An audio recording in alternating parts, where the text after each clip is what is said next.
Okay kak, bubur 7 rasa tu kak. Okay, bubur 7 rasa.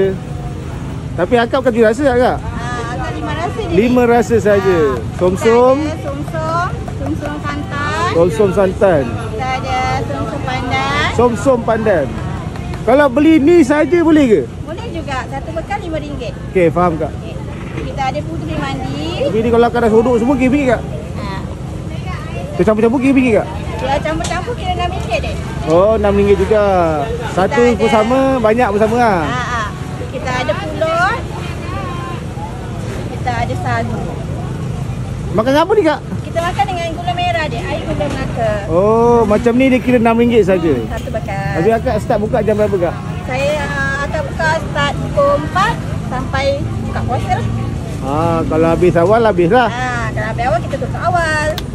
RM6 saja. RM6 satu bekal. Saya makan dulu kak.